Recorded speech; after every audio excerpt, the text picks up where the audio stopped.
आज की short analysis में हम डिस्कस करेंगे CDSL स्टॉक के ऊपर, जिसका फुल फॉर्म है सेंट्रल डिपॉजिटरी सर्विस लिमिटेड। दोस्तों ये एक तरह का फॉलोअप वीडियो भी है। आज से ठीक 1 महीने पहले हमने हमारी चैनल पर ये स्टॉक के ऊपर एक डिटेल एनालिसिस वीडियो डाली थी, जहां पर ये स्टॉक को बॉटम से एक ज़बरदस्त चार्ट पैटर्न के थ्रू प्रेडिक्ट किया था। इसकी बॉटम पे दोस्तों हमने पैरेलल चैनल प्रेडिक्ट करी थी और साथों साथ मल्टीपल पॉजिटिव फैक्टर्स को एनालिसिस करके अपसाइड में इसका टारगेट फोरकास्ट किया था 30% का। उसमें से ऑलरेडी 50% टारगेट अचीव हो चुका है। तकरीबन 13 से 15% टारगेट ऑलरेडी अचीव हो चुका है। लेकिन दोस्तों आज का जो वीडियो बनाने का मकसद सिर्फ यही है कि दोस्तों वो टारगेट अचीव होते होते बीच में स्टॉक कंसोलिडेशन में गया था और यहाँ से और एक चार्ट पे और एक उसने पैटर्न ब्रेकआउट की है।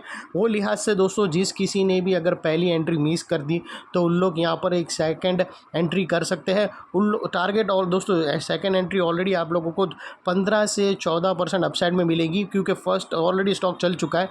लेकिन यहाँ से अभी जो फर्दर ब्रेकआउट आ रहा है वो आप लोगों को और 12 से 15% और अपसाइड देगा with perfect risk to reward ratio के साथ। तो वो लिहाज से दोस्तों किसी को भी अगर सेकंड एंट्री बनाना तो उन लोग के लिए परफेक्टली फाइन है। और जिस किसी ने भी पहले एंट्री बनाई है तो वो अपना स्टॉप लॉस ट्रेल कर सकता है, वो भी मैं आप लोगों को बताऊंगा दोस्तों ये एनालिसिस पे।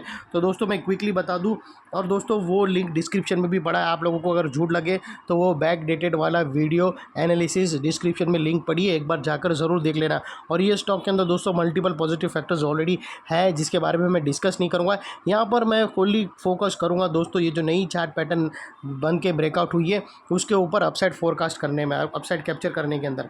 तो दोस्तों अगर आप देखो तो यहाँ पर मैं आप लोगों को बता दूँ दोस्तों, यहाँ पर आप देख सकते हो कि ये एक पैरेलल चैनल हमने स्टॉक के अंदर निकाली थी और ये ज़बरदस्त पैरेलल चैनल ऑलरेडी ब्रेकआउट हो चुकी है यहाँ से नेकलाइन से। और ये अभी तक दोस्तों अगर आप देखो तो 12 से 15% प्लस में है। अभी यहाँ से दोस्तों अगर आप देखो तो यहाँ से स्टॉक में एक रेंज ब्रेकआउट पैरेलल, दोस्तों मैंने बहुत सारे वीडियो में प्रीवियसली आप लोगों को प्रूफ करके भी बताया था कि बहुत सारे स्टॉक होते हैं उन लोग का एक पर्टिकुलर बोलते ना एक ट्रेडमार्क पैटर्न होता है, उसके थ्रू ही चलते रहता है। बहुत सारे स्टॉक ऐसे जो ट्रायंगुलर पैटर्न ब्रेकआउट किया, अपसाइड टारगेट आया, वापस ट्रायंगुलर पैटर्न बनाया, अपसाइड टारगेट आया, वापस ट्रायंगुलर। वैसे ही दोस्तों कोई पैरेलल चैनल बनाता है, अपसाइड जाता है, वापस पैरेलल चैनल बनाया, वापस अपसाइड गया, पैरेलल चैनल। कोई किसी के अंदर फ्लैग एंड पोल पैटर्न आता है, वापस ब्रेकआउट किया, वापस फ्लैग एंड पोल बना, वापस। तो कोई दोस्तों सेम ट्रेडमार्क पैटर्न के थ्रू अपसाइड चलते रहता है। वैसे दोस्तों इसके अंदर वापस से एक पैरेलल चैनल बनी है, लेकिन नो डाउट ये पिछले वाली पैरेलल चैनल जैसी बड़ी नहीं है, लेकिन दोस्तों ऑलरेडी आ चुकी है। और दोस्तों ये कभी भी दोस्तों याद रखना, ये जो पैरेलल चैनल जो हमने प्रीवियसली फाइंड करी, ये पैरेलल चैनल, तो इसके अंदर दोस्तों ये उसका 50% है। तो जो पहला टारगेट आएगा ना दोस्तों, तो ये अगर यहाँ से ब्रेकआउट हुआ तो पहले दोस्तों ये 50% का आएगा तो, और फिर उसके बाद वो रेजिस्टेंस फेस करेगा, फिर ये सेकंड 50% का आएगा। तो यहाँ पर दोस्तों अगर आप देखो ना तो 50% आ चुका है। अभी यहाँ से और 50% आएगा, जो और एक दूसरी पैरेलल चैनल का सेकंड पार्ट है। तो कभी भी दोस्तों अगर आप देखो पैरेलल चैनल ब्रेकआउट होती है तो जो उसका 50% होता है वहाँ पर मोस्टली रेजिस्टेंस फेस करता ही है। फिर उसके बाद वो साइडवेज जाएगा, कंसोलिडेशन करेगा, कुछ नया पैटर्न बनाकर फिर ब्रेकआउट करेगा और फिर रिमेनिंग 50% अपसाइड टारगेट देगा। तो दोस्तों अगर आप देखो तो यहाँ पर भी उसने एक पैरेलल चैनल बनाकर एक रेंज बनाकर ब्रेकआउट दिया है, जिसको अगर मैं डालकर बताऊँ तो दोस्तों कुछ इस तरह से पैरेलल चैनल बनेगी। वो छोटी पैरेलल चैनल है, लेकिन है तो पैरेलल चैनल जिसने ब्रेकआउट दिया है। अभी दोस्तों यहाँ पर अगर आप देखो, एक मिनट दोस्तों मैं क्लियर पैरेलल चैनल बना के बता दूँ आप लोगों को।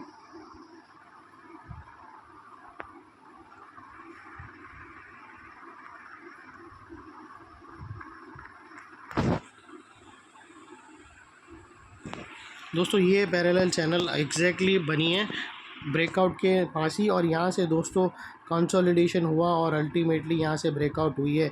अभी दोस्तों ये जो इनसाइड रेंज है ये पैरेलल चैनल का, दोस्तों अगर किसी ने ये एरिया पे एंट्री मिस कर दी ना तो यहाँ पर एक सेकंड एरिया बनता है एंट्री लेने का, जिसका टारगेट ये 15% आता है। और यहाँ पर एक छोटा सा स्टॉप लॉस रखकर आप ट्रेड कर सकते हो अपने एडवाइज़र को पूछकर। और दोस्तों ये जो इनसाइड रेंज है पैरेलल चैनल की, ये छोटी मोटी रेंज नहीं है दोस्तों, ये तकरीबन अगर आप देखो तो ये 14 से 15% की रेंज है, जो ये नेकलाइन से ब्रेकआउट होने के बाद यहाँ से अपसाइड में 15% और रनअप देंगी और अल्टीमेटली ये टारगेट तक आ सकती है। और इसकी जो नेकलाइन सेकंड नेकलाइन आती है ये पैरेलल चैनल की, वो तकरीबन 2535 के आसपास आती है। और दोस्तों ये जो इसके अगर आपको यहाँ पर स्टॉप लॉस रखना हो तो ये जो फर्स्ट ब्रेकआउट कैंडल है उसके लो के नीचे क्लोजिंग बेसिस पे अपने एडवाइज़र को पूछकर सिंसियरली स्टॉप लॉस ले लेना चाहिए और आपका टारगेट 2900 के पास आना चाहिए। और वो लिहाज से यहाँ से अगर रिस्क टू रिवॉर्ड रेशियो देखने जाओ तो आपका रिस्क का एरिया फ्रेंड्स जितना बनेगा और रिवॉर्ड का एरिया दोस्तों इतना बड़ा है, ऑलमोस्ट 1:2 1:1.5 के आसपास रिस्क टू रिवॉर्ड रेशियो आराम से बन रहा है।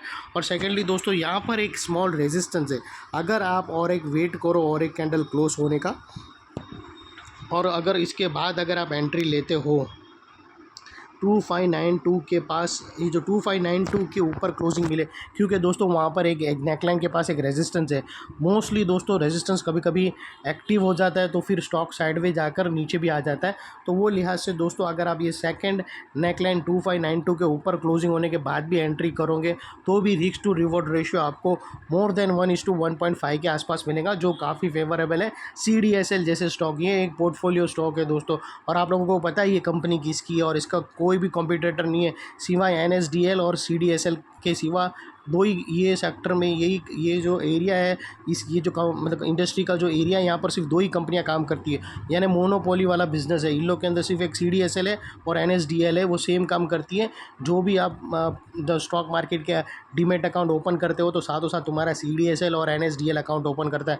जो तुम्हारे जो शेयर होते हैं वो CDSL अकाउंट में पड़े रहते हैं। एक्चुअल में जो तुम्हारे ब्रोकर के पास जो शेयर है वो सिर्फ रिफ्लेक्ट कर रहे हैं, एक्चुअल में तुम्हारे जो शेयर है वो CDSL और NSDL अकाउंट में रहता है। कभी आपका ब्रोकरेज बंद हो गया या फिर वो भाग गया फ्रॉड करके तो भी तुम लोग को डरने की ज़रूरत नहीं होती, क्योंकि आपके जो शेयर है वो CDSL अकाउंट में पड़े रहते हैं। तो ये एक गवर्नमेंट की बहुत ही अच्छी चीज़ है जो लोग ने इम्प्लीमेंट करे है। तो दोस्तों वो लिहाज से अगर आप देखो तो सिर्फ दो ही लोग हैं ये जो अकाउंट का काम करते हैं, एक है CDSL और NSDL, और वो भी सेबी के अंडर में रेगुलेट होती है।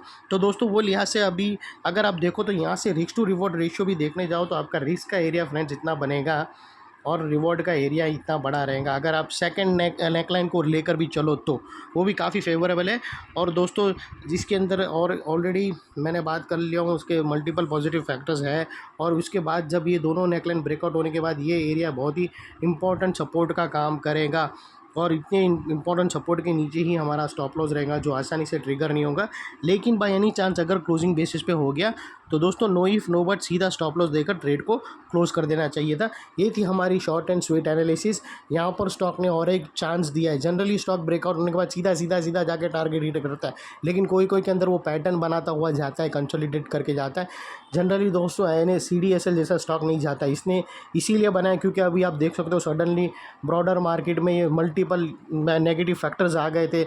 अगर आप देखो तो US नेगेटिव था, फिर ये इसमें अगर आप देखो तो फेड की रेट कट की पॉलिसी आई थी, फिर ये जापान का मार्केट गिरा था, और साथों साथ ये भी आई थी कि वॉरेन बफेट ने 50% एप्पल का स्टेक, ये सब सारी एक साथ नेगेटिविटी आकर स्टॉक मार्केट में डाउन साइड आ गया। वो हिसाब से दोस्तों ये स्टॉक के अंदर एक पैरेलल चैनल बनी, अदरवाइज ऐसे स्टॉक सीधे सीधे जाके टारगेट हिट करते।